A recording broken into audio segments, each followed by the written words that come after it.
Good afternoon, and welcome to the webinar titled How to Sell Managed Security Services and to Benefit from the Security Tsunami. My name is Anupam Sahai. I'm co-founder and president of Aegify Technologies. I would like to welcome today's industry expert, David Stelzel, and he's been in the security industry and the reseller business for over 30 years.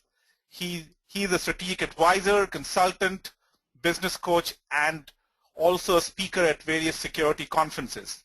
We are very happy to have him join us today and tell us about his security program.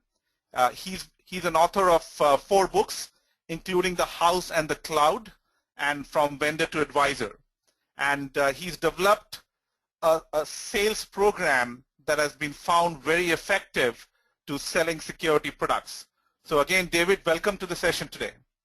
Thank you, Anupam. So from an agenda perspective, what we want to do today is have Dave talk about his security sales program, and he'll spend about 35 to 40 minutes going through that. And then I will talk about how as a channel partner, as a managed services partner of Aegify, this security program can benefit you. And we'll talk about the partnership that we are doing and the collaboration that we're doing with David Stelzel on developing a program that is tailored for Aegify products. So I want to announce that we are launching a new security sales program, as I said, with David Stelzel's help. There will be some special benefits that you get if you buy the program and participate in the program. And this program has been customized for Aegify selling. And Aegify will subsidize the program subject to certain minimum sales, and we will discuss the detail in a subsequent session and email that we will send out. So we look forward to your feedback, both on the program and also on what you would like to see, if things are missing, etc., etc. So we welcome any and all feedback from you in this regard. So let me kick it off by talking about some of the reasons why this topic is so pertinent. As we know that security breaches have really become very rampant. In 2013, about $1 trillion worth of losses happened because of cybersecurity. And 2014 really notched it up much higher. And the losses could be much, much bigger. If you look at the year-over-year growth, roughly there has been about 100% increase in cybersecurity breaches from 2012 to 2013 and to 2014. So it's a huge problem. It's a huge problem that's getting a lot of focus, a lot of attention because of the enormity of the issues. And the governments are getting ready to attack it.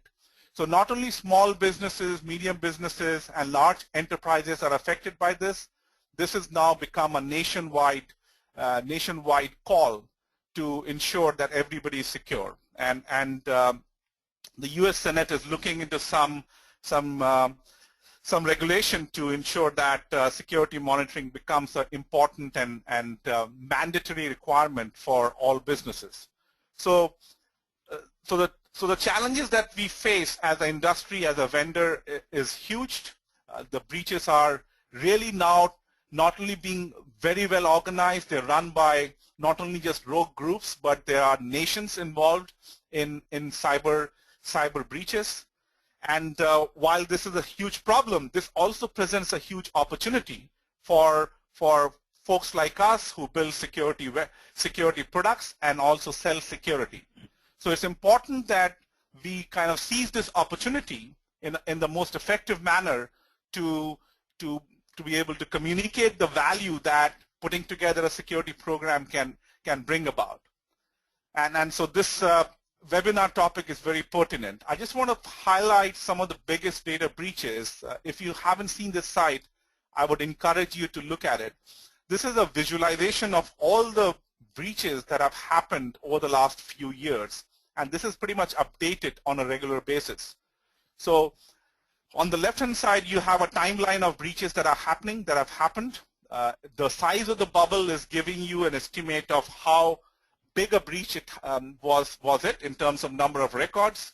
So you can see here that the number of very large bubble and the breach records are astounding in terms of numbers. You're talking about 80 million records being breached at Anthem. This happened, I believe, on the 5th of February. Home Depot, 56 million. JP Morgan Chase, 76 million. So the bubbles are huge and big. And for example, in Sony Pictures, it was only 30,000 records, but the data lost was 100 terabytes. And that's a huge, huge loss from an intellectual property perspective, from a holding the company hostage perspective. So the point I would like you to take away is that this is a huge problem. It's growing by the day. And as a security vendor and a reseller, it's a huge opportunity for us to leverage. With that, I will hand it over to David Stelzel to take us through his advice and his view on how to sell security effectively. David? Thank you, Anupam. And let me get my screen showing. Can you just tell me if you can see my slides? Yes. Okay, very good. Well, let me just start out by saying this. What I want to share with you some ways that you can grow your business today. And yeah, there's more information you can get through some of the training programs that we're working on here. But even today, this is not just a marketing thing here. I'm going to give you some content that I think will really help you. I think it'll change the way you approach the market. A lot of this comes from a book that I did write back in 2007 called The House in the Cloud, and I recently rewrote it and published it on January 1st, actually this year. So it's brand new. But I want to tell you where this comes from. You know, I'm not a sales trainer, but I do a lot of sales training, and here's why. I used to sell security. Actually, before that, I sold all kinds of products and was involved in the reseller community since in the early 90s. But as I was out there, I was stumbling into this problem of the commoditization of technology, and of course, we're seeing that more than ever today. And I was looking for ways to grow the business, to get larger deals, and to move away from point product sales that were competing on price and move into something that was going to put more, more for the customer, more value to the customer, is worth more, and of course would. Oh, and I see my screen is not full screen. Okay, well, how do I do that? Sorry. Well, I'm not sure. I'm not sure I can make this full screen. Oh, here we go. All right, there we go. Very good. So apologize for that. So this material is exactly how I grew my business. And over the last 10 years, I've worked with companies really literally all over the world in how to drive specifically security sales. One of the other things that I ran into is I've been to lots of sales training, been to lots of distributor meetings and manufacturer training and so forth, but very little of it was specific to driving large deals and specific to the technology resale business. Well, over the last, I'd say, the last 10 years probably, managed services has been touted as the answer, but even managed services is commoditizing rapidly. And I'm finding you go into a meeting and they want to know how much per workstation, how much per server, how much per firewall to manage it. And that is a difficult way to sell. I also know that nobody's answering their phones anymore. We all run into this. No one really wants to see your presentation either. They're tired of this. They've seen the market is crowded. But I want to show you something today that has totally changed the sales process. In fact, over the last 10 years, I have been going out and doing marketing events. Specifically, this is one example that I'll go into some detail on today, where we have converted. That's the key to selling, right? It's conversion. Taking someone who isn't sure they have a need or doesn't really know what their needs are, and converting them. And so this is just one slide, one example of using this message in the area of lunch and learns. So if you've ever done a lunch and learn, which I'm sure just about everyone has, you probably can't put down a number of conversions that you had in a given lunch and learn. I ask this question all the time, and I get I don't know, or I'm sure we get some business out of it, but there's nothing concrete. Well, I track the lunch and learns that I go to, and I use the messaging, or at least in part the messaging I'm going to share with you today. And these are some of the lunch and learns that I've done over the last year. And some of these have gotten a 100% sign-up rate, 100% conversion from people who were just new prospects, people who didn't know us, to moving into business. So I want to show you how to do this today. But more than this, you can use it in many different venues. And so the goal really here is, how do we gain access to a decision maker, and how do we demonstrate that they have an actual need? Well, I want to start out by going through just a quick little diagram. I wish I could spend an hour on this diagram alone, but of course we don't have time for that. If you remember Geoffrey Moore, he wrote Inside the Tornado back in, I think it was 1995, if I remember correctly. But he gave us a look at the normal distribution curve, and he put a little gap in it over here between the early adopter and the early majority, and he called it the chasm. And of course he wrote a book called Crossing the Chasm, and then he wrote a second book called Inside the Tornado, where he placed the tornado right in the middle of this curve. And what he was showing was that normal discontinuous innovation of product of anything, let's say going from horses to cars, anything, goes through a normal adoption life cycle over time. And it goes from early adopters to early majority, late majority, laggards. Well, in the technology space, there's a problem, and that is that there's this gap that sits between the early majority and the early adopter, because the early majority is looking for more of a commodity. They're not sure that they want something that's new. And so Geoffrey Moore talks about how to get over that gap. Well, it's really written to manufacturers, because manufacturers get over that gap and they make most of their money when the early majority and late majority markets are buying their product. The problem with the reseller community is that your margin, your GP, is very high in a discontinuous innovation. Think about Unix systems back in 1995. Think about voice over IP in the year 2000. If you had figured out how to make one of these technologies work, then your company was charging large dollars, large amounts, to get those things working. And as the companies, the manufacturers, commoditize that product, your value goes down and you try to make it up in volume. And what this leads to is companies going out of business. Well, if you take this chart and you divide it into three components, what you find is that early on in discontinuous innovation, you're actually working on projects or strategy. You're taking technology and you're helping people achieve something. In the middle, you're really just installing products and selling them. But then someone said, well, if we manage them, and we can do that in a commodity market, we'll actually make money again, which is true. However, both the middle and the right-hand columns in this diagram are competing on price, dollars per hour, margin on product, or whatever it is, dollars per workstation to manage. But the front end of this is actually giving a client something of value. And so in this section here, if there were a discontinuous innovation and you were specializing in it, like voice over IP, you could make money. The problem is there is very little discontinuous innovation today that is associated with large projects in the VAR or reseller community. What I'm saying here is that storage, servers, and many of the applications have all commoditized, and today's innovations are things like apps that are $1.99, or an iPhone that you can't really make money on, or software development things that are building customer service. Well, it turns out that the value proposition has to be given in the front end of this. The middle is product install, and the right-hand side is managed service, financial stability. But if you sell this directly, managed services, you're going to end up competing on price. If you sell over here, you won't be.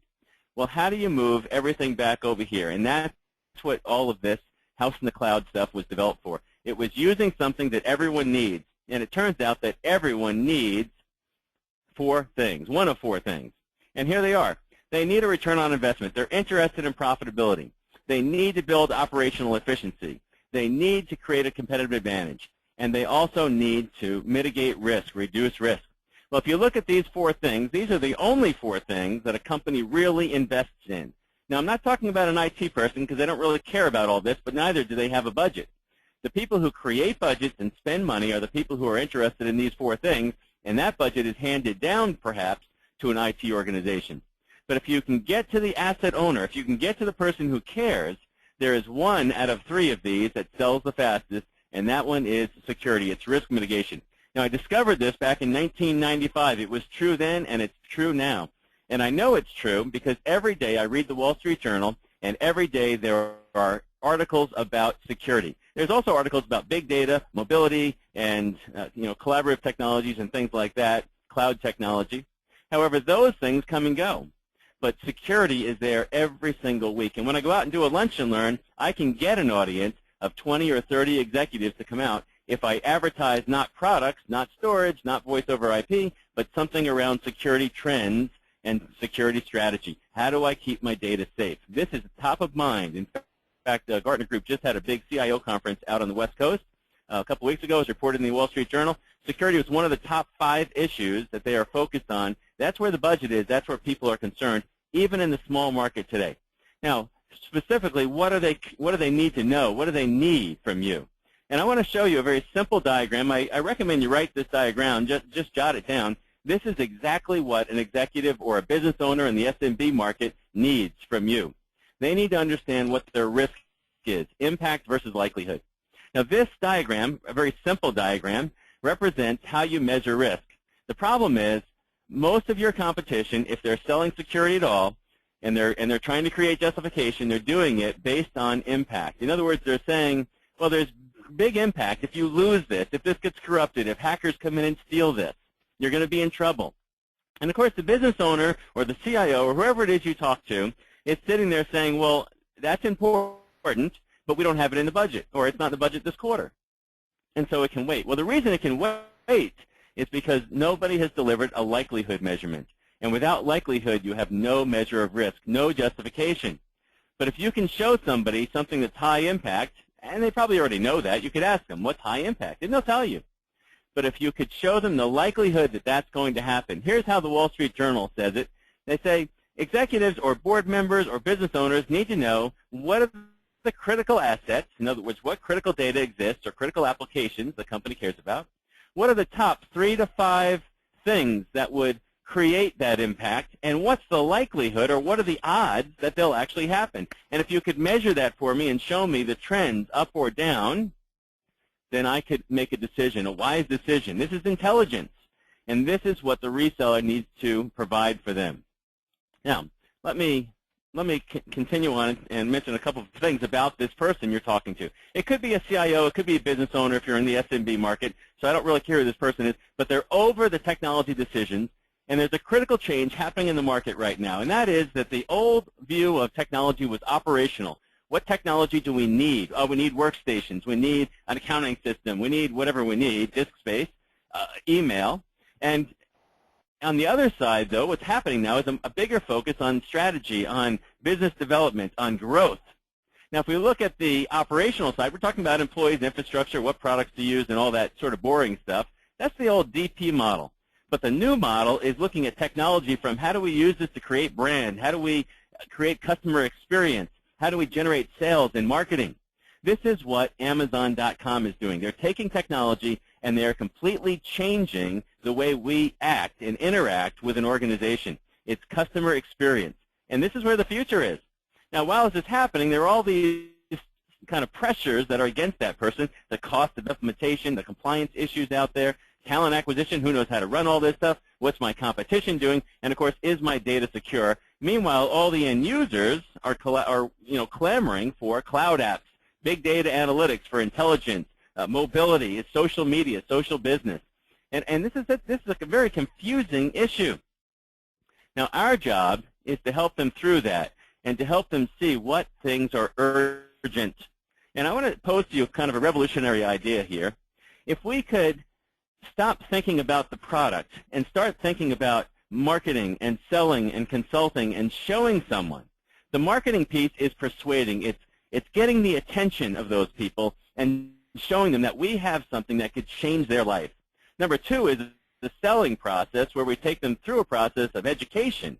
If you've read Matthew Dixon's book, The Challenger Sale, he talks about coming in with a predictable message and showing them something that they don't understand, and then consulting with them to fix the issue or whatever it is. So in the case of security, it's educating that market out there on what the impact likelihood graph looks like, taking them through a sales process to help them build the impact likelihood graph, and then consulting with them to remediate, bring them down to an acceptable level of risk, and manage it in an ongoing basis. Now, this is what the training program that we put together for Aegify covers. And what it does is it shows you how to build justification. So Anupam has just put a link up that goes to purchase that program. And I want to just take a moment to tell you how that program works. Then I want to go into one of the key concepts that will help you drive your business right here this afternoon. So the program is actually a training and coaching program built together. That means that I work with my clients one-on-one in a coaching capacity, and I also provide them the training material in terms of audio and video content that is released through a website on a weekly basis. It actually spans a 3-month period. And the reason I do that is I used to do lots of one-day classes where you kind of do the fire hose approach and show them all this stuff, and then they'd leave and they would love it, but they would go on Monday, what do I do with all this? How do I completely change my sales process? I don't really know where to begin.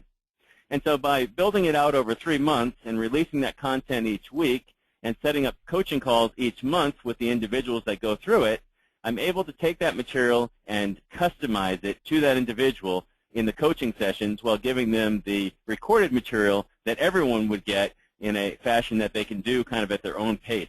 So it's a tremendous change in the way that training is done. I think a paradigm shift in the way people learn, and it addresses the need much more easily or much more effectively in terms of how it works. So anyway, I encourage you to take a look at that. But let me go into one of the key concepts here. Here's some of the things that I cover. I cover how to make a risk sale. A risk sale, any managed service sale is a risk sale. They're avoiding risk of downtime, of loss of data, whether it's disaster recovery or backups, or it's assessments and its policy and its compliance and all those sorts of things. I talk about how to gain access to key decision makers that I call asset owners, people with liability. I talk about how to create undeniable justification. How do you show them risk in a way that causes them to move forward, create that urgency? I talk about how to get around budget. You know, security doesn't have to have a budget. If it's urgent, they will do it. I talk about how to get those very high conversion rates on events, on meetings, on webinars, on whatever it is that you're going to use to sell and drive new business. And then I address converting assessments. Conversion is key. If you can get someone to assess, most assessments close about 20% of the time. My clients are closing assessments at 90%, moving to a managed service solution. And this is pretty much guaranteed. It will work that way. Well, let me go into one of the concepts here that in a little bit more detail. And I want to talk about how I gain access to decision makers in just a few minutes here. Of course, I'm having to, we are limited on time, so I can only show you a little bit here. But this is important. This is what I call a conversion chart. And if we take any kind of meeting, this educational process could be a one-on-one meeting, it could be a board meeting, it could be a group meeting, it could be a marketing event like a lunch and learn type thing, it could be a webinar. And the only question is, what is my conversion rate? And each one of these arrows represent a conversion rate. So I go out to the market with a message. Let's say I'm going to, this is just an example, let's say I go out to market and I want to invite people to a lunch and learn. Well, let's say I have a cold list of 100, let's say 500 people. Okay, cold list. I'm opening up a new region or trying to get something new going with my sales team, trying to fill up my pipeline, in other words. So I go out to market with my 500 people. I've got some messaging I go out to them with, and I'm going to have a certain conversion rate of people that get into my meeting. This conversion rate, in my experience, ranges between 2 and 25%, which is a pretty large gap, depending on what your messaging is. And so in the training, I show you the kinds of messaging that will drive an audience. Now, people always say, well, how many people can I get into a lunch and learn? Can I get 100? And I always say, well, how big is your sales team? Because if you follow my program, you're going to close 70 to 90% of these people, and let's say 50% at the least. So if you had 100 people, could you actually follow up on 50 deals in a couple of weeks? Probably not. You don't want that many people. But if you could get an audience of, say, 25 people or even 30 people and end up with somewhere between 15 and 20, in this case I've used an offer or an assessment of some kind, then this conversion rate is being measured and it's doable. So I'm looking for a conversion rate that I can actually follow up on, and I'm converting into this box right here. This box is where I create justification for remediation and annuity services, for instance, managed security services. And so these arrows right here should represent another conversion rate. If you follow my instruction of what I give you, I guarantee you're going to get between 50 and 90% and probably higher up as you get better. So the goal is to measure and improve these conversion rates all the way into an annuity service so that you have long-term financial stability, recurring revenue. Now, how does that happen? In just a high-level fashion, I want to show you a 4-box framework that I use and I have personally used in my own sales process. It starts out with 3 questions: a house, a cloud, and a coverage model. And of course, this comes out of the House and the Cloud book, right? And so I want to show you quickly how that works. First of all, it starts out with 3 questions. These are 3 questions that I use to transition a buyer away from product and onto assets. And they work like this. The first question I ask an asset owner is, well, what things are you trying to protect? What in your company actually matters? I don't care about firewalls. I don't care about networks. I don't care about servers. I care about information, data. Digital assets is what I'm talking about. Now, when I was developing this early on, I remember I was at a small bank, and I asked this question. I managed to use one of the processes that I show in my training program is how to move up in the organization. So using that process, I was able to get up to an EVP, and meeting with that EVP, he was expecting a technical conversation, so he brought his technical person with him. Well, I turned to the EVP, and I asked him this question: what things are most important for you to protect here at the bank? And as he began to talk, he laid out for me a very business-like conversation, nothing to do with technology. It was about reputation. It was about people trusting his website and being able to do online banking and those sorts of things. And he spent about 20 minutes talking about this. Then I went on to question 2, which is, well, what relevant threats are there? Who would want your data? Who would break in? Who would compromise? Is it internal people, contractors, people outside, nation-state hackers? And so he began to share with me what he was most concerned about. Now, it may not be the right concern, but it's his concern. And then I went on to question 3, and I asked him, well, how comfortable are you with your ability to stop this, to detect and respond? And as I asked these questions, there was something important happening behind the scenes. And I want to show you that. Here it is, back to the impact likelihood graph. What I was doing was building the impact likelihood graph in my mind for what he saw it to be. In other words, question 1, what things belong on the x-axis? What are the critical assets? Number 2, why? What would push things up the y-axis? Number 3, how high up do you think you are? Do you think you could detect and respond in time? What's the likelihood that you would actually suffer this impact? Now, I didn't draw this for him on the board, but I made note of it in my notes so that I could understand, did he think he was safe or did he think he was in trouble? If he thought he was safe, then my job in the sales process becomes one of showing him why he's actually not as safe as he thinks he is and pushing him up this line here. If he thinks he's high, then my job is to validate that and to show him why that's true and to keep him there. If he doesn't know, it's to help him see that he should be up here or he should think he's up here. Then my offer is to help him. Now, this alone doesn't sell him. It just gives me the information that I need. The second thing I did was I drew a little house up on his whiteboard, and I said, have you ever thought about how security works? Now, there is one major mistake that every person out there, every company I run into is making, and this one diagram has served me well. This is what converts 90% of the audiences that I speak to. When I put this house up on the board, I asked the question, how do you protect your house? And I like to take answers from the audience. Some people will say, well, I've got doors, I have windows, a lock, a vault, some kind of safe. I have an alarm system. I'm connected to a service like ADT that monitors my security. I have a dog. I have a firearm, or whatever I have. And what I come up with is a list like this. And everyone agrees, yeah, this is the list, these 12 things. I've done this presentation all over the world. This is what they come up with. But what I tell them is this is not actually what makes your house secure. You go to sleep at night and you think you're safe and you think these things are protecting you, but they're not. There actually is something, though, that makes your home secure. And what it is a system that uses all of these components. You see, you can have all these components, but you're not secure until your system works. And the system is comprised of 3 columns. There are actually 3 different categories of things in this diagram, and they are things of protection, things of detection, and things of response. Now, at this point, I like to ask my audience, and I insist they raise their hands. I explain why they must do all this in the training class. Which one of these is most important? Which column? Is it protection? Is it detection? Or is it response? It's interesting. In most audiences today, I'm getting a split response, almost even across all 3 columns. In fact, I just did a training class down in Atlanta for a security company. I went through this with them. These are security professionals, and I asked them which one of these is most important. And you know what? It was a split. It was even across all 3. But only one of them is most important, even though you do need all 3. And the answer is the middle column. It is the detection column. And why is it the detection? Well, look at your home. If you look at your doors, your windows, and your locks, I don't think anyone out there would question the fact that I couldn't break into their house. I can break into your house with all these things. It's the fear of getting caught. It's the neighbors. It's the lights. It's the alarm. It's all those things, maybe you being in the house and catching me, that cause people, dishonest people I'm talking about, I wouldn't actually do this, to break into your home. But then there must be a timed response plan behind it. Another example is a bank. Let's look at a bank. Is your bank open right now? They are. The doors are open. You can go in. Anybody can go in.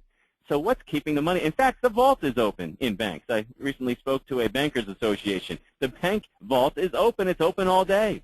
What keeps the money safe? It is the ability to detect and respond before the theft is made. In fact, most banking theft, other than cybercrime, is done during the daytime, not because they can't get into the vault at night, but because they can predictably know how long it takes to get through and be detected when they break into a vault. And so a vault manufacturer knows you've got about 20 minutes or 30 minutes or whatever the rating is to get into the vault, and they know the police will get there before the vault gets open. But during the daytime, this sequence is not well timed, and so it's up for grabs. It's a gamble. And so the people who are willing to rob a bank are willing to take the gamble, assuming they can get in. They'll be detected immediately, but it will take too long for the response to happen, and they'll get in and get out and get away. Now, when I show this to people, and I then move into actually go to a picture of a cloud at this point, and I show them what's happened in the technology area. Look at your technology, or look at your client's technology. Where is most of their budget being spent on security? Well, it's being spent right here. According to Gartner Group, 80% of the security budget is spent on keeping people out. However, as Anaham just showed us a few minutes ago on that graph, they're getting in. They're getting into all size companies, little or big. They're stealing massive amounts of data because column 1 does not work. It is simply there as a tripwire to trigger an alarm so that a response plan can go into action so that you can detect and respond on time. The problem is there is little out there that will help detect, especially in the mid-market and small market. The Fortune 500 companies have detection strategies in place, but the smaller ones don't, and the big reason is they can't afford it, and it requires some serious expertise to do it. And so this is the way to sell managed services, to show this. And I end this by showing them a diagram of what security ought to look like. Remember the house: protection, detection, response. And there are different layers of security: administrative, technical, and physical. All 9 boxes must work together, and there must be a strong detection strategy, 7 by 24, 365 days a year, with people behind it that can respond to an incident. And when I go out with this message, I convince my clients to move into an assessment. I assess their risk. I come back with an impact likelihood chart, and I have a 90% close rate on that assessment, moving into remediation projects that then allow me to move into managed service. See, the key is this is actually my deliverable right here on a managed service, on an assessment. I go out and I ask them about their key impacts. I talk to people who are in executive positions or business owners. I talk to key end users, and I start looking at what things would push them up this line, and then I start seeing how well they're protected against the things that push them up this line. And then by taking that and balancing that against the trends of today, which I talk a lot about in my training program, I'm able to bring back to them an estimate of where I think their biggest holes are and what the likelihood is that they would actually be compromised and suffer this impact. And what this does is it allows us to move in with remediation, bring them down the y-axis to an acceptable level of risk. There's no way to get rid of all of it, but to get to an acceptable level, and then it must be maintained over time, and this is what the managed service program is all about. When you go out and sell managed services, that's what you're doing. Now, the problem is that typical traditional managed services don't do this. We're talking about monitoring servers, maybe doing somebody's backup, things like that. Those are all commodity services. They're being rolled up into large companies, and the price per unit is going down.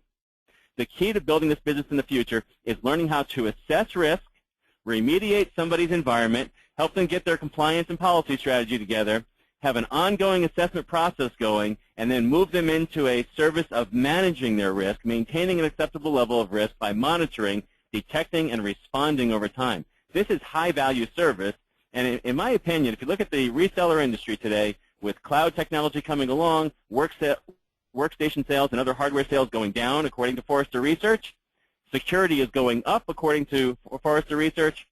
This is the business that everyone needs to be in.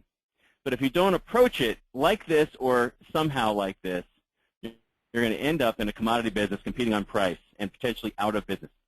I want to end up with a quick story, and again, I want to point you to the link on Anaham put up on the chat session there, because that is where the training is available. I want to close with a story. You know, I started the business I'm in right now, consulting with companies to grow their security business, about 11 years ago. And one of the first big events that I spoke at was out on the West Coast. It was a big distributor event, and I was speaking there to a group of reseller business owners who had just been through the year 2000 disaster. Their businesses were worth an incredible amount of money in 1999, and now, in 2003, when I was speaking, their businesses were nearly worthless. The stock prices on product companies had come way, way down, and the resale value on a reseller was very, very small, especially because there was really no recurring revenue available. And I went through some of the concepts that are in this training program, and I showed them how to resurrect the reseller business, how to get away from point product selling and from price competition, and to move into something that had high value and longevity to it. When I was done with it, there was a guy who came up to me, and he had been ready to retire, but he didn't. He'd hung on to his company, figuring a few more years he could really grow it and retire. And now he's looking back at his company, and he realizes that it's not growing. It's not growing in valuation. He's making money, but not enough to retire on. And he had next to him a young man, and the young man was his son. And he said to me, you know, I really want to retire, but my company is not doing well financially anymore. We were doing great 4 years ago, but today we are doing lousy. In fact, I don't know if we're going to make it. And he said, I really want to retire. I want to spend the last years of my life with my grandchildren, enjoying my family, and I wish that my son here could take over the business. And so he said to me, do you think that you could teach my son how to grow and build this business? And I agreed that I could do that, and we set up a phone call, and so we got on the phone, and we looked at his business, and there were several things he needed to do. First, he had to get rid of the commodity brand of his company. He was selling PCs. In fact, he had PC in his name. We got rid of that. We changed it to a consulting firm. We built an assessment process. This is all SMB business, by the way, small business. We put together a marketing strategy that used that conversion chart. We went out with a message, and the first event we did had 30 people. We closed 90% of them into an assessment, and we closed 50 or 60% of those people into projects and managed service. We did 8 more events like that over the next 2 years, and we tripled the size of his company. This is powerful stuff. And so I encourage you to get involved with this. Don't just sign up to resell the product or become a managed service player or a managed security player. Learn how to drive the risk sale and learn how to turn this into profit while we have time to do so. So Anaham, I want to turn it back over to you.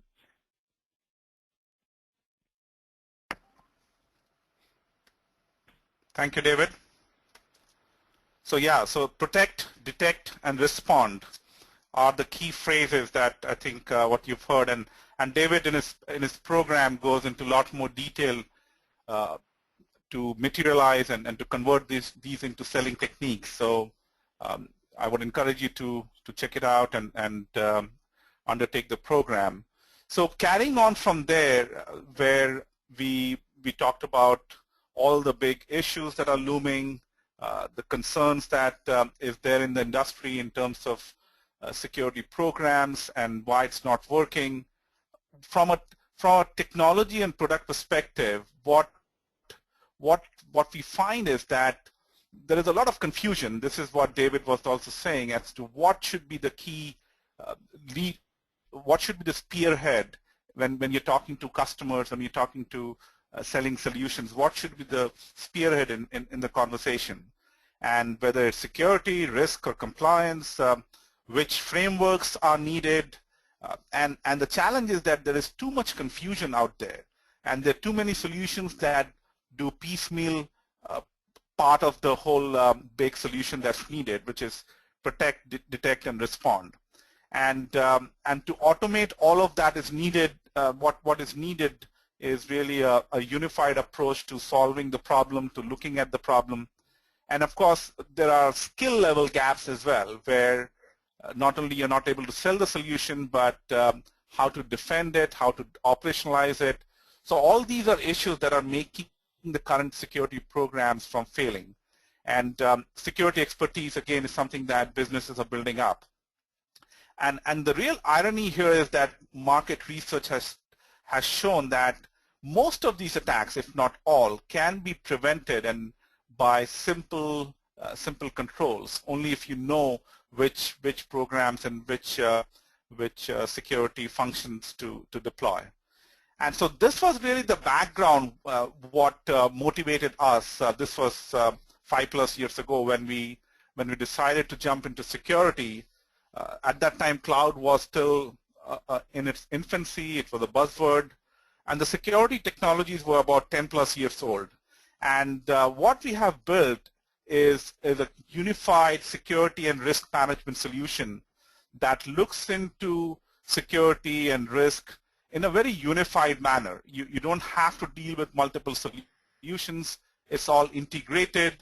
We have an expert system that guides you through the whole process of protect, detect, and respond. We call it assessment, remediation, and monitoring, and I'll talk about that. But the intention here is to not assume any domain expertise. If you are a service provider and you may or may not have the expertise from a technology perspective from day one, the tool will help you in ramping up and doesn't assume any domain expertise. So we provided all that you need from a security, risk, and compliance management perspective to deploy the solution, to address the needs of the customers, and to provide the complete cycle of and support the complete cycle of protect, detect, and respond. And I'll show that in a graph here. So this is the automation, the workflow automation that is supported in the tool. And the first stage is really assessment, where you're trying to assess the current state of the union in a company through a baselining process. The next step is to fix the problems that are found. And this is really the respond part of the three-step process that David talked about. And once you and everything that you need to do to fix the problems, to remediate the problems that are detected in the initial baseline assessment, is provided in the tool. So you've got complete expert guidance. If you need policies, if you need contracts, if you want to understand the industry best practices, all of that is in the tool. And once you do the remediation, then you are essentially going through a process of ascertaining that all the known open issues have been fixed. And not only that, there's a need to continuously monitor so that you can respond to new threats. So again, going back to protect, detect, and respond, we have an automated workflow that does the same thing, which is assessment, remediation, and monitoring.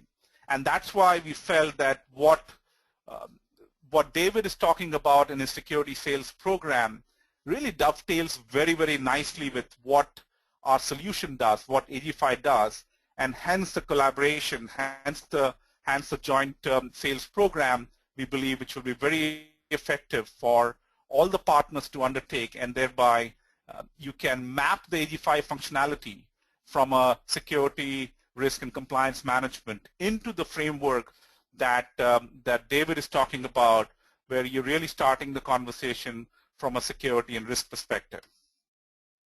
And the solution has a real-time dashboard. It has a number of reports that's available to you, and I won't go into the detail. There's a dashboard that every customer gets to see, and the partner also can do it.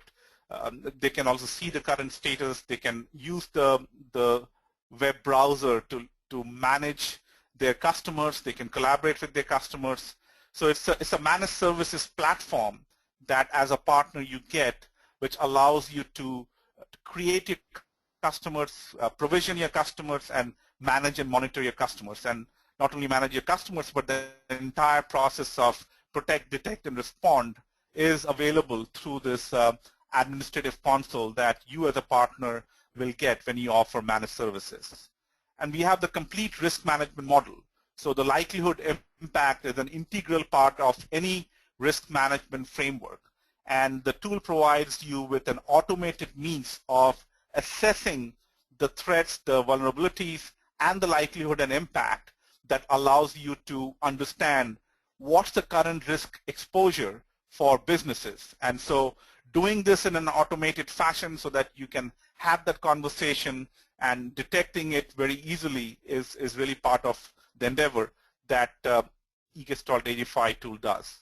And I won't go into this, but suffice it to say that the process of doing risk assessment traditionally has been very, very time consuming, very manual, and we've spent a lot of time to automate the whole process so that the time and resources required to make the risk management process happen, risk assessment and monitoring happen to be very minimal. And that's been a big part of our effort. And you can essentially have a conversation around the risk levels, the likelihood of certain assets being exposed, especially the critical assets being under threat, and you can talk about risk charts and severity and severity of these risk and also the threat levels. So you get a heat map from the tool that allows you to have the conversation around how likely is it that most of the critical assets which have a huge impact can be breached. So it allows you to have the conversation that David was talking about. So I want to re-emphasize that we have worked with David to create a sales program for selling security and selling Aegify's solution, and we are going to be announcing this. This is already on the website. If you go to aegistalt.com/partners, and I'll send out information via email so that you have the complete information. It's a program that provides additional benefits to Aegistalt partners that's not available otherwise, and you get access to the Insider Circle program, which otherwise would cost you additional dollars, and that allows you to work with David very closely on the program, on how to make your sales programs more effective. And as I mentioned earlier, that we will subsidize the program if you go through the sales training program that David has helped put together. We will subsidize it, and I will be sending out details in a subsequent email. But we want to hear from you. We want to hear your feedback as you go through the process. If there are things that you would like to see from a sales program perspective, we always welcome the feedback. And for partners who are already existing Aegistalt partners, you can reach out to us directly, or if you want to become a partner, some of you are probably thinking about it, feel free to reach out. From an Aegistalt perspective, we have a very well-developed partner program that will allow you to ramp up in the technology. We will train you on the product. There's a marketing and sales collateral, lots of collaterals available in the partner portal. And this is the next generation business. Security has been a big business, but really this is a huge tsunami that's in front of us. And we can ride the tsunami, I believe, if we have the right tools and the methods that you heard today. So I encourage you to participate in the partner program. This is a huge opportunity. While it spells a lot of problems for the companies that are getting breached, but as a managed service provider, as a security vendor, this is the biggest opportunity that probably comes up once every 20 years. So we can work together to help you address this market. You can become a partner by going to the website and connecting with us. Or if you're an existing partner, we would love to hear back from you and get your thoughts on what you've heard so far. And any feedback on the program is welcome. So with that, I would also encourage you, if you have any questions, please type it in the questions area of the GoToWebinar. If you're interested in playing around with the tool, you can download a community edition, which is free, from aegistalt.com/community, and you can reach out to us directly as well. With that, let me see whether we have any questions from the session, from the audience.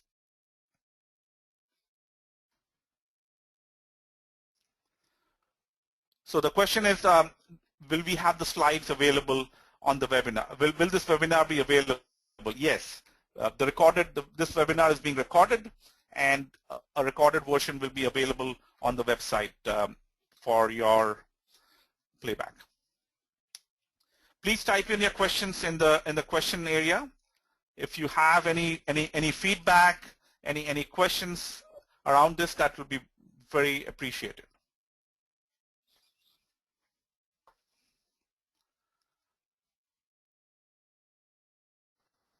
So David, the question is, how long does this sales training program go for? How many months, or can you talk a little bit about that? Yeah, sure. So it's broken up into modules that are released each week over a 3-month period. So each week you get an email every 7 days, basically, and that'll take you to a website. There are 6 primary modules that come out in the first 6 weeks. That's the core material. And then there are things to do with that material over the rest of the weeks, which span the 3-month period. Then at the end of each month, you'll get an email that comes from our training system that invites you to set up a one-on-one coaching call with me. And it gives you instructions on how to do that. So as you're going through the material, there's actually places on the website to collaborate with me online, and then to build an agenda so that by the time we get to the end of that month, we can have a one-on-one conversation about the kinds of accounts you're trying to get into, where you're running into roadblocks. We might look at your current assessment process. We might work on the conversion process, or if you're working on marketing or demand generation, we might work on that. And we'll take that material and we'll apply it over the 3-month period specifically to the kinds of things your business is trying to do to grow, so that by the end of 3 months, you really own that material and you have been able to convert your process so that you're going through a repeatable program that is easy to sell, easy to find new people, easy to move them through a conversion process and into long-term client relationships. Okay, thank you. So there's another question, David. Probably you can take this. Is there any additional training suggested, such as CEH, etc., by you for this program? Is there? I'm sorry. Say that again. Is there additional training? Of any particular certification or anything else that you recommend that people undergo? Okay, well, I have a couple of training programs that I offer, and they kind of build on each other. So this security program is what I generally recommend first, because it helps you to really get your arms around what the market wants from you and how to build that. So that's one thing. Now, there are other programs that might help build up your security skills, for instance, the certified ethical hacker programs and things like that. But this is not technical training that I'm offering. This is sales training and marketing training. It's really teaching a salesperson how to sell and market the security side of their business and move it into a managed service program. Then I have other offerings that build on top of that, like how to be more of a consultant. I have moving from vendor to advisor. And I also have a business planning program out there that helps you then build your business through the planning process. But this really is the place to start right here. Okay. So one last question. What happens when a client understands the likelihood and the impact but will not spend it on security? That's the question. Well, that's a great question. The impact likelihood graph is created to show a client a measurement through an assessment and that there is an urgent issue. Now, when I say assessments close about 20% of the time, what I'm saying is that salespeople are going out with their team, and their team conducts an assessment. They come back. They find issues. They always find issues, but they don't convert to business. And that means one of two things. It either means you're not actually talking to an asset owner. That means maybe you're talking to somebody technical, somebody who doesn't have liability or something. Or B, you have not given them a compelling case that their likelihood actually is high. And I want to give you an example here.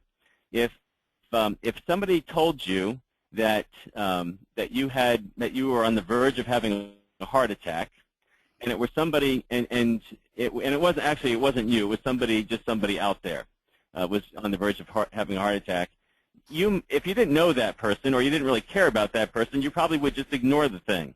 That's what IT does when somebody brings up a security issue to IT. If you were talking to that individual and you said, you look like you're about to have a heart attack, If they didn't go do something about it, it would mean they didn't really believe you. They felt fine, and they had no reason to believe you. But if you were a doctor and you specialized in cardio stuff, and you said you are on the verge of a heart attack, chances are they would believe you, and 90% of the time they would take action. Even if they didn't have the budget to do so, they would do whatever you said to do. And that's the position we need to get in with security, and that's what I teach salespeople to do, to move into an advisory role in the security space that is compelling. And if you can do that, you're not going to have many people turn you away. Okay, great. Yeah. So I just want to clarify that because there was a question on that as well. So what we are doing today is announcing a sales program that David has helped develop for selling security and selling Aegify related products. So the question was, do I automatically get login into Aegify portal? No. So we'll work with you if you're interested in buying the program. I've sent out a link here that I will. That was in the chat window, but I will also email to all of you, and you can buy the program, and we will set you up to be a partner if you're not a partner, but otherwise existing partners already have access to the Aegify portal. So we'll take care of the logistics for you, but understand that this is a security sales program that also helps you sell Aegify and is tailored for the Aegify selling process. So I know we're kind of running to a close. So David, any last comments, any closing comments? Well, I just wanted to comment on what that insider circle thing is. So every month, in fact, today was one of those days, I have a session where I'm interviewing somebody who's an expert in something that will help you build your business. It's an extra product. It's an extra thing. It has nothing to do with the training, but it certainly is helpful to have in addition to the training. So today I interviewed an expert on negotiation. He's the author of The Sales Hunter, which is High Profit Selling, Mark Hunter. And he taught us basically for an hour on how to negotiate, how to win deals that are price competitive. It was not marketing, it was training. And what I'm doing is I'm offering that if you buy this through Aegify, through their link that they're using right there versus off of my website, you're going to get this additional program which is worth about $50 a month. And it won't cost you anything. So I'm doing that to encourage you to do it through Aegify and to help you have some additional information that will build on top of the sales training itself. Okay, so we are out of time now. So David, I would like to thank you for joining today. And anybody who wants to know more about the program, or if you want to become a partner, if you're not an existing partner, I would encourage you to reach out directly to me or to sales@egestalt.com or call at this number. A webinar recording will be available on the website shortly, and we look forward to hearing your feedback on the sales program, on any other issues that you might have. Thank you again, and have a great day. Good afternoon.